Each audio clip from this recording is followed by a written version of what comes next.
All right, let's get right into it.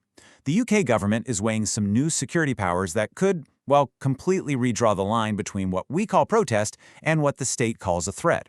We're going to unpack what's on the table, what it might actually mean, and why this one word, subversion, is suddenly at the heart of a huge debate.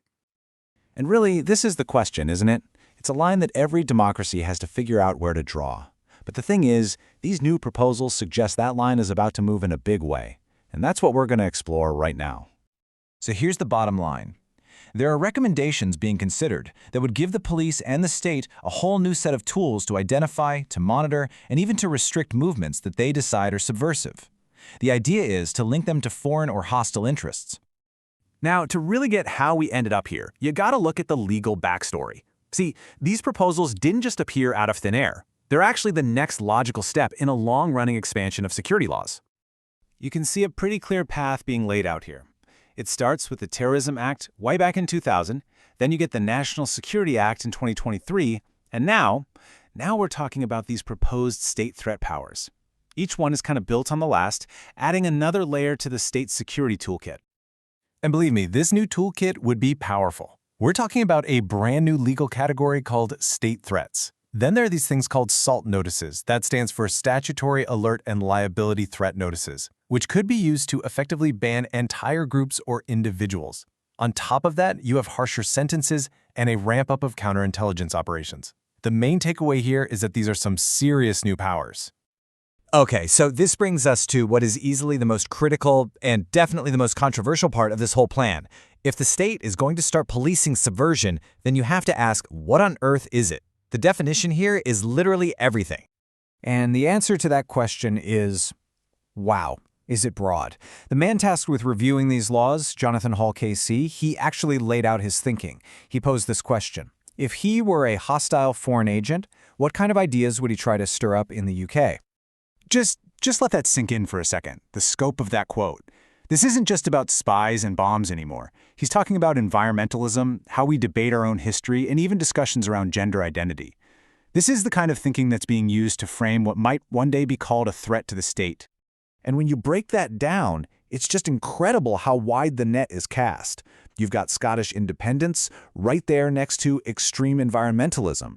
You have debates over foreign policy, questioning UK history, debating gender identity. All of these are put on a list of things a foreign power might try to exploit. And because of that, they could all potentially fall under this new umbrella of a state threat. So what you're seeing is this really fundamental shift. The government's concern might no longer just be about whether you've broken the law. The focus could expand to what you believe, the causes you champion, and the people you hang out with. Your intent could become a political judgment call made by the state.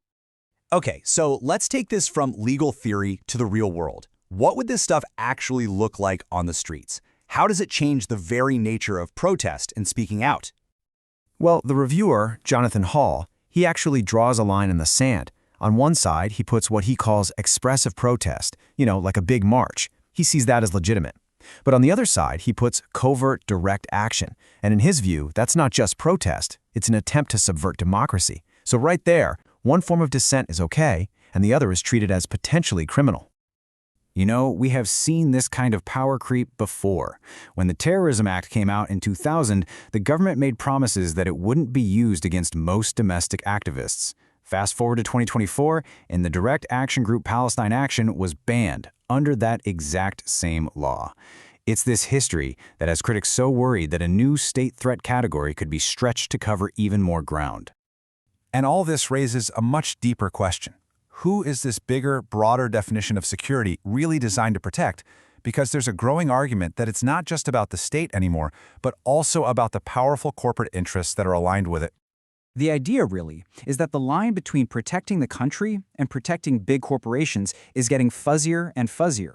What's good for business for certain industries is starting to be framed as what's good for national security. Now, you can actually see this happening. For example, under the National Security Act from 2023, the offices of arms companies with government contracts can now be labeled as prohibited places. Meanwhile, you have weapons industry groups actively lobbying the government for tougher rules on protests at their facilities. So you see how protesting a corporation's actions could suddenly be painted as a threat to the nation itself. So what this all seems to be building is a very specific model of what security even means. In this version, security is mainly about protecting the machinery of the state and its key economic allies. And that's not always the same thing as protecting the safety and the rights of everyday people. And that right there is the ultimate risk that critics are pointing to. The danger is that the very idea of security becomes a tool, maybe even a weapon, that's used to shield powerful institutions, both in government and in the private sector, from being challenged or held accountable. So, we end up right back where we started, with a really fundamental question. As the definition of what's considered a threat expands to include protest and dissent, you have to ask, if the whole system of security is being used to protect power from the people, what happens to democracy itself? That's definitely something to think about.